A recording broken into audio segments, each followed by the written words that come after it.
Ladies and gentlemen, please welcome Devin Siebold. Hello, how are we doing out there, folks? Everybody?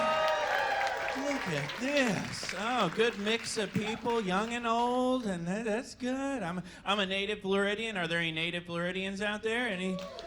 4 of us. Okay, that's good. That's good.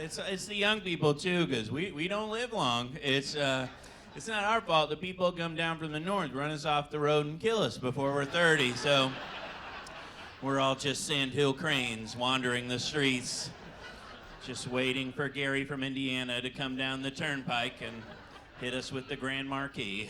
And if you see somebody not laughing, their name's Gary, and they own a Grand Marquis. They just got here from Indiana, and they backed into somebody's car, pulling into the parking lot. That's fun. I do enjoy Florida. It's great. And native Floridians know, the hurricanes are fantastic, are they not? Yeah. And not the team, the real hurricanes. True Floridians know, power's out, everything's flooded, your roof's on the ground, but that FEMA check, that's what I'm talking about. That money, just that little bit of cash, that's nice. I scam the hell out of the government. I do. The second a branch falls on my yard, I'm calling it in. I put in the application before the storm hits. I do. They don't read it. Damage, I put emotional. They don't care. They're like, how long were you without power? I was like, I was married 3 years, and it's tough, but slow burners here tonight. That's all right. I did. It was weird. I was married 3 years. I got divorced. I'm happy about that. And in the state of Florida, there's an interesting law that men have an equal shot to get custody of the kids. I don't know if you know that. And I went for it. And, I wanted my 2 children. They were ages 3 and 4, and I went for it. The judge, he said, Mr. Siebold, I think you're the best parent in this situation. I'm going to go ahead and give you the kids. And I was like, what? I mean, yeah, of course, absolutely. Why wouldn't you? I see no better solution. I love them to death. I got custody, 3 and 4-year-old. They're in the car. I'll show them to you. They're really good kids. Good children. Love them to death. Oh, I got divorced. That took a while. That took 3 years to get divorced, and it wasn't the courts. It was the cell phone contract. They had, we had just signed up. I'm not paying to get out of that too. It's $400 to end your marriage. It's $600 to get rid of Verizon. That doesn't make any damn sense. It costs you more to get rid of your friends and family plan than your actual friends and family. That shouldn't be that way. It was wild, man. She was okay. She was Colombian, Puerto Rican. That was fun. I know, it got quiet. Everybody's like, he's alive. And she was cute. Little younger than me. Not much younger, but just looked a lot younger. She didn't age, and I did. And it got weird, because we went to the movies. The cashier looked at us. He's like, 1 adult, 1 child? I said, no, this is the,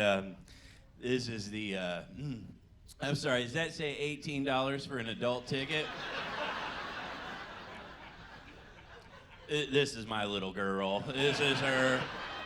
Good old daddy-daughter date tonight. 2 for 50 Shades of Grey, please. And, she did. She spiced it up in the bedroom. Did things I'd never seen before. One night she came in. She goes, "You want to do a little role play?" I said, "Absolutely. What are we doing? Dress up? Doctor? Lawyer?" She goes, "Well, I was thinking I could be a pharmacist." I said, "Well, how the hell does that work exactly?" I said, "Just so you know, I don't do suppositories, if that's where this is going." She said, no, watch this. Leaves the room, comes back in. She's in a pharmacist coat, just a pharmacist coat. I got excited. She got all serious, She goes, "I see here you have a prescription for my vagina. Would you like to fill it?" I was like, hell yes, I would. But then she took off her coat. I said, "Time out. That vagina looks expensive. Do you have the generic vagina by chance?" I don't know, my Obamacare is going to cover this one. I try, but I don't want to ever get married again. I thought about it, but I don't even know why we do it. Everybody's like, "Oh, you should get married again." Why? What's the point? We don't even know why we do the things we do to get married. Like, people get down on one knee. Guys get down on one knee. Why? Because other guys did it? We don't know the story behind it. We just see it in football games. It runs down the clock. We can get the hell out of here. We're like, "I'm done playing the game. Let's go home."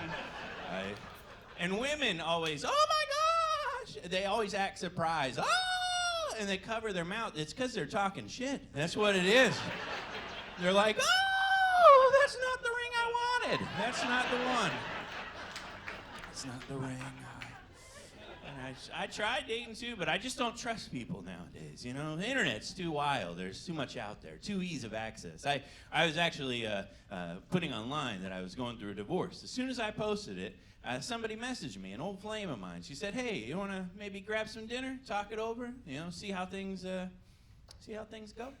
I said, "Well, that would be nice. Will the husband in your profile picture be joining us, or?" And she goes, "Yeah, about that." I said, "Yeah, that's the thing, you know." And I said, "Are you still married?" She goes, "Yeah, but you know, he just doesn't love me the way I deserve to be loved. So I'm looking for somebody that's gonna treat me for me." And I said, "Well, I'm not the one."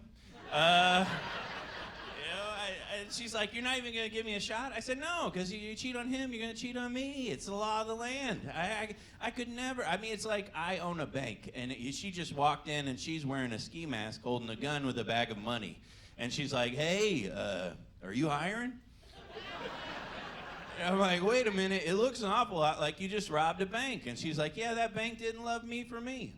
You know, I'm just looking for a bank that's gonna trust me." This is how stupid guys are. She turns around, has a nice ass. You're like, "Let me show you to your desk. It's right over here." I actually went on a date with a girl, and we went back to her place. And I saw this firsthand, because I walked in, there's a picture of her and another man on the wall. And I said, "Oh, is that your cousin, your brother?" She goes, "No, it's my husband." I said, "Oh, that should have came up, you know?" And she goes, "Yeah, don't worry about it. You know, it's fine. He's not here." I said, "Is it working out, you know, well enough for him to come home anytime soon?" She goes, No, he's at a bodybuilding competition." I said, Oh, he lifts weights. That's fun. My arms get tired when I'm laying in bed holding my cell phone above my head. I have to put it on the pillow, shake it out, get some blood. He lifts weights. That's good. I said, "You know, I don't know if I feel okay with this." She goes, "Well, you know, we're getting a divorce." I said, "Why?" She goes, "Can't stand him since the mood swings with the steroids." I said, "The steroids? Oh, that's lovely." I said, "You know what? Get down on your knees." She goes, "Kinky." I said, "No, I'm coming down there with you. We're going to pray to the Lord Jesus right now.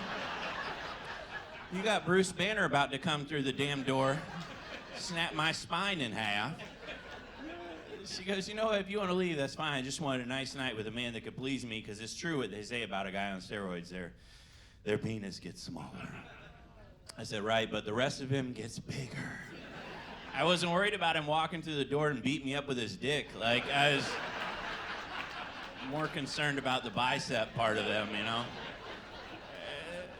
I got out of there. Had nothing to do with the guy. I pulled down my pants. She's like, "You do steroids too?" I said, "I'm out. I don't even like it. I don't even know why I'm here. Ridiculous."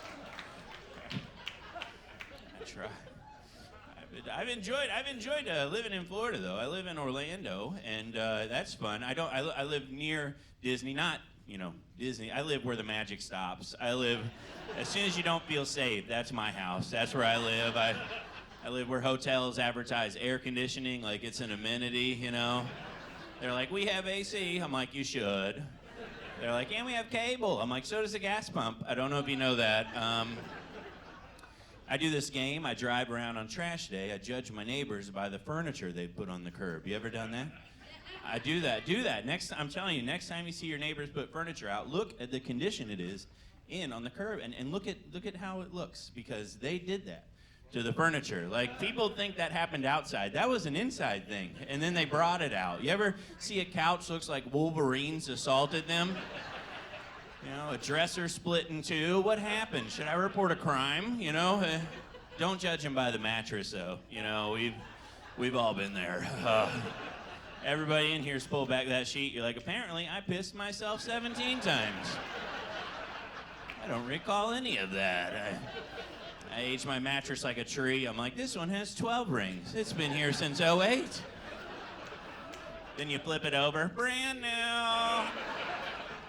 You ever get a pillow top mattress and go to flip it? You're like, "I made a mistake. This is one-sided. I'm gonna have to turn it around and put the pee at my feet." Speaking of pee at your feet, I was a teacher for a few years. I taught elementary and middle and high school, yeah. Wow, I taught the kindergartners the first year. That was fun. I'm 6'6", by the way. I walked into the kindergarten room like Godzilla entering Tokyo. I about took out 4 children on the way to the reading mat, said I need bigger children. I went to middle school and then high school. I taught the older kids, seniors, 17, 18, 19, 20, 21, and Florida. And, it was good. It was tough, stressful. It's hard doing comedy and teaching. That's difficult, trying to balance them. Half the day I'm heckled by drunks, and then I'd go to the comedy club, It's tough. Teaching turned into a trip to IKEA. I'd get there and be like, this is fun. And then an hour later, I'm like, how do I get out of here? I don't see an exit. Oh, meatballs. Okay, I'll stay. I got it. It was tough, man. I left last year, mid-year. They tried to guilt me. They were like, hey, what about the children? Have you forgotten about the kids? And how are they getting back from the field trip? Little things, Yeah. Every year something, though. COVID, we shut down March 20th, went back March 23rd in Florida. That was fun. Good 3-day weekend they gave us the Friday. And it was an in-service, but, and we get there. They're like, socially distance the class. Yeah, let me spread out these 42 children across this 50-square-foot portable. I didn't consider that. I don't know. It was weird. COVID was weird to me anyways, because COVID, it happened, and we didn't talk about the one thing we should have talked about the most, which is the whole losing 2 of our 5 senses. How is that not the number one thing we discussed? Because it just came a way of life. We were like, oh, you can't smell anything? It just happens. Like, no taste at all? You got COVID, man. That's crazy, yeah. I mean, it was wild. I can never forget, I got COVID. I lost my sense of smell. Called up my buddy. I said, dude, I can't smell anything. He goes, yeah. He goes, I woke up this morning and I can't taste anything. I think we both got it. I said, hey, let's combine our powers. You come over to my house. I'll cook some cheeseburgers. I'll eat it. You tell me what it smells like. And we were joking about it. And I thought to myself, there's no way we would have joked about it if it was the other ones. You wouldn't be like, oh, man, I was feeling a little sick. I went for a drive, suddenly blind. Oh, my goodness. Oh, I was like, COVID, there you are. Oh, I was hitting people left and right. I yelled, get out of the way. They couldn't hear me. They were deaf. COVID's all over. It's all over. And teaching, they want to arm teachers now, too. That's a weird one. They want to give us guns, and I'm like, I don't know. You don't trust us with the curriculum. You want to give me a weapon? All right. What gun am I getting? I've seen our budget. I know what you pay me. Every year I get a laptop with Windows 98 on the damn thing. You give me the gun that shot Lincoln? How many musket balls? I know some of you from Polk County, you're like, they got Windows 98 already? Well, damn. I have to look that up on the Netscape navigators. And you think they want me to be brave. I'm not a brave man, and it's weird. I'm 6'6". I'm tall. I'm a big guy. And, 6'6" comes with expectations of bravery, and, he's going to jump in. And I date women. They think that I'll save you, and I won't. I'll be honest. I'm big outside, very small inside. You see 6'6", I feel 5'1". I'm going to be honest. I'm not brave. I was dating this girl. She's like, would you fight for me? I said, I wouldn't fight for myself, to be honest with you. She was hugging me. She goes, it's weird. When I'm with you, I feel safe. I said, that's very weird because you're not. I have long legs to outrun you if anything goes wrong. She came in the room. She goes, there's a cockroach in there. I said, you better tell me how you killed it. She's like, you get it. I said, no, because if it flies, I'm a bigger landing strip. I don't like that. I try. Even on planes, this lady's like, you okay? I said, no, I just get scared on planes. I don't like to fly. She goes, you? That's weird. I saw you get on the plane. You're the biggest guy here. I wouldn't have thought that. I said, well, last time I checked, plane crashes don't discriminate based on height. If we start to go down, I don't get to open the damn door and step up onto the ground like, oh, the short people gotta go. That's too bad. I'm usually the first when the oxygen mask door opens, knocks me unconscious. I'm just floating through the cabin. I tried a cruise too. Anybody been on a cruise in here? Anybody been on a cruise? Yeah. Tried a cruise. I'm 6'6". They don't tell you the hallways are 6'4". That should be advertised. You know, that should. I'm telling you, I walked onto the ship. I was going to my cabin like I just found out Ryan Seacrest was straight. I'm like, what the hell is this? I had to get in the shower one side, get out, turn around, get back in, get the other side. They had a torpedo slide where the bottom drops out. You go straight down, off the side of the ship, come in, looks fun and exciting. I'm not brave. I wanted to do it. Just waited too long. I'm a big guy already, 24-hour pizza buffet. I got time. I get up there the last day, take off my shirt. The guy looks at me, he goes, "You're a giant." I say, "Yeah, I'm a big guy. Is that okay?" He goes, "No, not really." He goes, "We got a weight limit, man." I said, "Well, what's the weight limit?" He goes, 300 pounds. There's a scale right here if you want to try. I said, "Well, I'm under 300. I stepped on it. It said 299.8. He goes, "Man, you're good to go." I said, "Good to go where? Off the side of the damn ship? My pants get wet. I'm swimming with Jack and Rose down there. You got Mr. Limpet down in the ocean. And the tube's clear. What if I get stuck? I'm the kid on Augustus Gloop. I'm Willy Wonka. We got to send somebody up from the buffet to butter my ass to get me out. I'm not." I do love food. I like McDonald's. You guys like McDonald's? Yeah. See, McDonald's, that's good. See, some people say no, but I'll throw some McDonald's fries in you, and I'll see what you think, you know? The fries, they get me every time. I have to go in. I don't like the 2 lanes they got now, the merging situation. That's what I want, you know? A little bit of pressure with my ordering. You ever pull up and the guy next to you starts ordering before you? You're like, I need to hurry. I just cut off ordering. I just go right in front of him. I'm like, I'll be damned if he's gonna get in front of me. I'll just finish my order at the window. Like, oh, I forgot all of my order. Here, let me give it to you real quick. And Chick-fil-A throws me off because Chick-fil-A will take your order out on the curb. You know, they're like knocking on your window. "What would you like to pull in? I'm at a red light. What the hell are you doing?" I don't know what I'm doing. And how do I know you work here? A homeless guy could have a cow on his hat, stand by the sign. He's making 40 grand in 30 minutes before anybody notices. I try. I like Chick-fil-A. Good food. Creepy people work there. How do the same 7 white children work at every Chick-fil-A across the country? They're all 12. We got the Neverland Ranch of fast food. Nobody says a word. Some of you will get that joke on the way out, but it's weird to me. They're always, "My pleasure, my pleasure, my pleasure." They don't even change it up. I came out of the bathroom. I said, "Ma'am, toilet's clogged in there." She goes, "I'll unclog it for you. It'll be my pleasure." I said, "I saw it was in there. I don't think it will be, to be honest with you." I remember the first time I heard the "my pleasure" thing, caught me off guard. Wasn't ready. I was not ready. I went through the drive-thru, heard a sexy voice on the other side. I said, "Hey, how about chicken sandwich?" She goes, "My pleasure." I said, "Are we dating? What the hell's going on?" I played along. I was like, "What about a medium fry?" She goes, "My pleasure." I said, "And a large Coke." She goes, "Ah!" I pull her out of the window. She's like, "Anything else for you, sir?" I said, "Yeah, some extra napkins. I my pleasured myself all over this damn car. This is something else." Now, the weirdest people I ever met, though, are the people that shop at PetSmart and got quiet. That's all of us. Okay. How many of you have dogs or cats or an animal at home? Yeah. I do too. I love my dog. My dog's great. I think he's awesome, and I'll take him to the store with me sometimes. But I saw a lady in there one time, and she was talking to her dog, and she was like making him make decisions. Like he was part of the shopping process. Like she was pointing at things. She's like, "What do you think of this one?" "No, he doesn't want that one." "Oh, he's being tough today. What about this one?" "No, you're impossible." "Oh my goodness."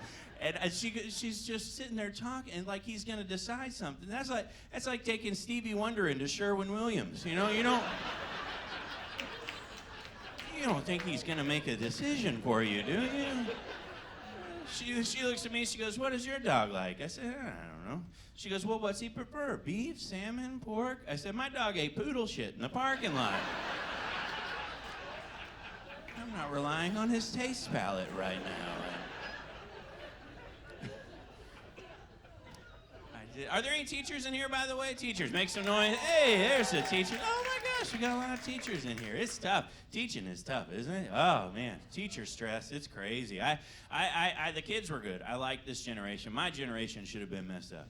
I was born early 80s. My parents just lived through the 70s. They did drugs. I know this. I saw it on Facebook. Yeah. Somebody put on my mom's wall, they're like, Carol, remember the time we did LSD? Then we waited in line all night for the brand new Michael Jackson Thriller album, and then we did cocaine at your place. I was like, well, damn, Mom. She's like, honey, what can I say? We partied. I say, yeah, but Thriller came out a month before I was born. Could've waited. I always ate a lot when I was teaching stress. I used to love eating cake. I'd bring cake to school. You don't have to have a reason to get a cake. Like, people think you have to have a celebration. You can just buy a cake. Like, they don't card you at Publix. You can just get one. I walk in, I'm like, birthday cake. They're like, what do you want on it? I'm like, eat me. I don't know, hurry the hell up. I got smart though. Publix has free lettering. Now I just hand them entire pages from Lord of the Rings. They're like, you want us to write all this? If it's in buttercream frosting, absolutely, please fill it up. Not all cakes are the same. My principal had a going away party. He had something I never seen before. Walk in, he goes, look what I got. I said, what is that? He goes, it's a cupcake cake. I said, oh, you got some cupcakes. He goes, no, I got a cupcake cake. I said, I just see cupcakes. He goes, well, they're together, so it's a cake. I said, well, no, they're just touching. That's all that is. He goes, no, I specially ordered it as a cake. I said, well, you had to wait for them to push cupcakes together? Like, normally my trunk does that part on the drive home. He said, no, it's a cake. I said, no, you can't take hamburgers, put it together, and be like meatloaf. That's ridiculous. You can't. That's ridiculous. Most ridiculous thing I ever heard, true story, is in the car with my buddy. We're driving. Commercials come on the radio, and they're too loud. And commercials, you guys know, they get louder, right?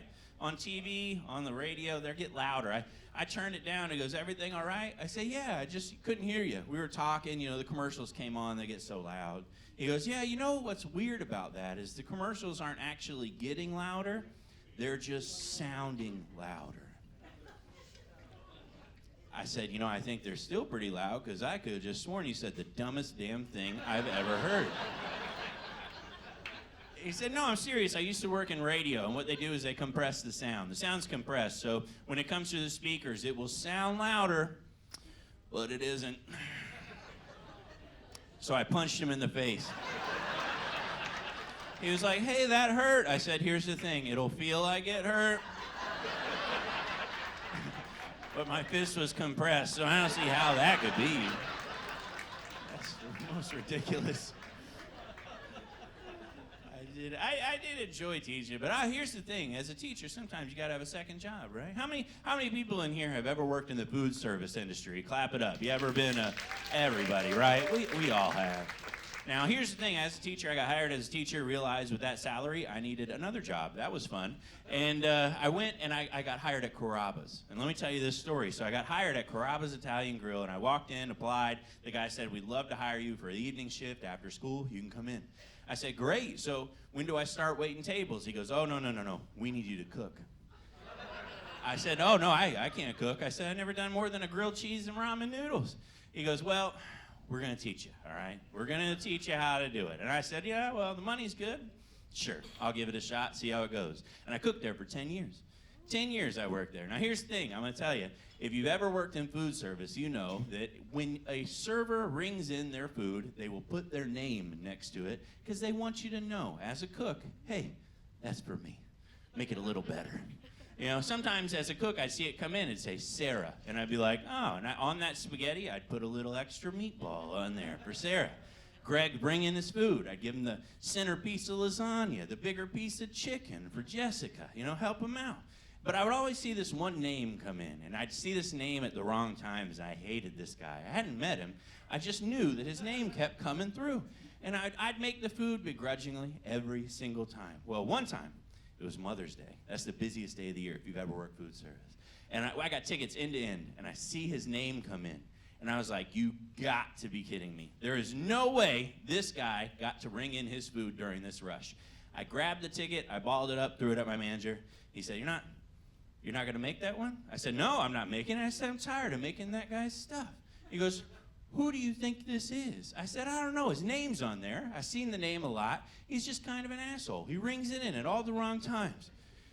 He goes, well, who do you think this is? I said, right there, on the ticket, the al dente guy. And he goes, al dente? I said, I don't know how the hell you say it. The guy's an asshole. And he looks at me and he goes, you don't know what the hell al dente is? He said, how long have you worked here? I said, a long time. I just never met the guy. He goes, it's not a guy. And some of you are laughing. Some of you are looking at me confused because you have no idea what the hell al dente is either. You're just as confused as I was. It's Italian. It means to the tooth. It means to undercook the pasta a little bit. Or if you came to the Winter Haven Carrabbas between 2003 and 2013, it means you got an extra meatball on your fully cooked pasta. Because I had no idea what the hell I was doing. So this has been fun. Are you guys drinking too? Teachers drinking? You drinking? Yeah, I love drinking. I can't drink with teachers because teachers are mostly women, and women drink things at the bar that taste good that shouldn't. You go out drinking with women, they're like, try this one, Cinnamon Toast Crunch. This one's Fruity Pebbles. This is great. Breakfast, right?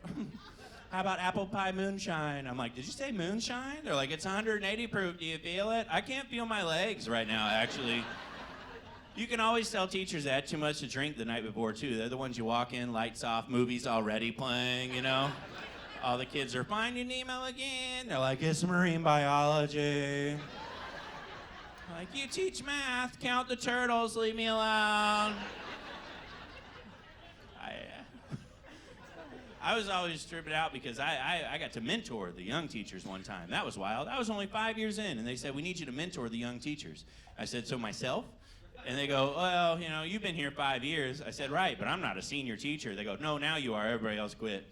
But they had me go talk to the new teachers. I didn't think I would see anything different, but I did. I saw things I hadn't seen in a while, like hope and optimism. There was things in common we had. It was different, you know, like new teachers get a roster and they look at the first name, but veteran teachers know to look at the last name because the last thing you want is a familiar repeat in your class, you know? As teachers, we get it, and I'm like, ooh, I thought I had that family in remission. They're back. Kid comes in, Mr. Siebold, you had my brother. He said you were his favorite teacher. Well, I'm the only one that didn't testify against him at the trial, so makes sense. The names would throw me off, too. I get the roster. Sometimes it looks like somebody stepped on a damn Scrabble board. What the hell are we naming these kids? I'm sitting there, I'm like, that's a 200-point name. I'm trying. I'm like, I can't say this one. She's like, it's Jessica. The P is silent. I'm like, the P. Okay, all right. And some of you are laughing. The teachers are like, I have up a Jessica, actually. I had a kid named Pepsi in my class, true story. Good kid, loved the name. I'd never heard that name before. I said, dude, Pepsi, that's a wild name, man. I love it. I said, I never heard it as a name. What's it mean? He goes, well, it's a soda. I said, I know that. I just never Googled it. Does it mean something? Does it have any hidden story? He goes, no. My parents just like the soda, so they named me after it. I said, wow, that's different. I said, yeah, that's crazy. How do you know? He goes, well, my sister's name is Sprite. I said, what? It's Pepsi and Sprite. He goes, Pepsi and Sprite. I said, wow. I said, hey, time out. I go, Sprite's a Coke product. He goes, different dads. I'm like, oh, okay. All right.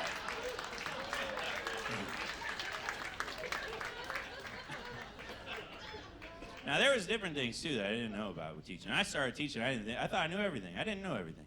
The first day, I thought I was, going to be the best teacher ever. I went for a teaching degree, knew everything. Started, all of a sudden got thrown off. My very first day, I got an email, and I used to think it was called the permanent record when I was a kid. You know, they're like, this is going on your permanent record. Remember that threat? Permanent record. And then I started teaching. Turns out teachers don't call it that. They have a technical term. It's called the cumulative folder. And I never heard that term before. So I started teaching, and I got an email my first day. And apparently, teachers like to shorten the word cumulative on their emails. And man, the teachers are laughing because they know they've taken too many letters off, and they kind of. I would not have gone with the first 3 of cumulative. I'll be honest.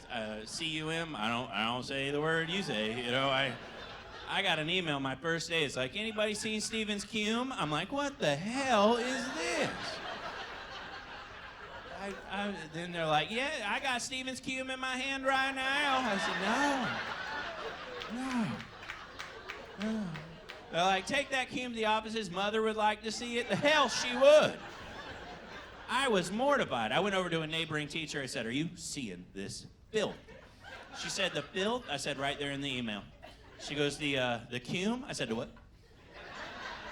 She goes, cum, C-U-M, cum, cumulative folder, permanent record. I was like, ooh, I was wrong. But being a comic, I decided to get in on it. I went back to my office and I clicked that reply all button. I said, you know, I seen Stephen's cum. It's very thick. His mother will find it hard to swallow. And gotta spell it out now.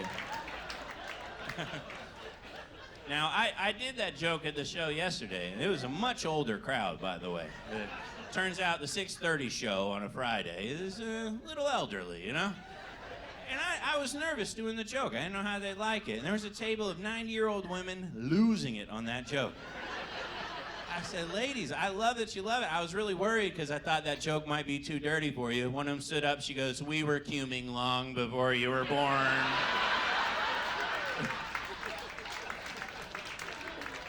That's wild. Oh, my goodness. Now, I'm about to head out, but I want to say this real quick. I love doing this. I love touring the country, but I tried to, amp up my career, give myself a little one-up this past year. I went out for AGT, and I'll tell you the story real quick. I went out, I auditioned, and they auditioned me in a little private room, and they loved me. They said, hey, we'd like you to meet with the producer. Go into this other smaller room. They'll be with you in just a second. We'll see if you're TV ready. I was excited. I was like, perfect. And so I sat down. They go, fill out this packet of paper. We'll be right in. First line said, describe your talent. I said, internationally touring comedian, been on Fox, Hulu, did an open bar special. And then I go to the next line. It says, has anybody passed away in your family recently? I was like, well, that's a big jump, That's kind of wild. And the next line said, describe childhood trauma you had to endure. And I was like, what? And the next line, what's your relationship with your biological parents? I said, unbelievable. And I'm flipping page after page, deep, personal questions, family, kid questions, all sorts of stuff. And the guy comes in, I said, hey man, I feel weird filling this out. He goes, oh, no. We need as much info as possible. I said, well, what for? He goes, we gotta find a story. I said, a story, huh? He goes, yeah. He goes, we need it. You ever watch AGT? He said, all tear jerkers. He said, we need some sort of redemption song, a rise from the ashes moment, an underdog story. I said, oh, okay. I said, well, I kind of worked hard on that one talent thing you guys talk about. Does that still have any weight? And he goes, honestly, no. I said, you gotta be kidding, right? You can be really talented and get on. And he goes, no, the way we judge, he said, 5% talent, 95% story. I said, wow. I said, hey, with those numbers, I said, I can't even fill this out, and I handed it back to him. He said, you don't even want to try out? I said, no, I just physically can't write since the fire.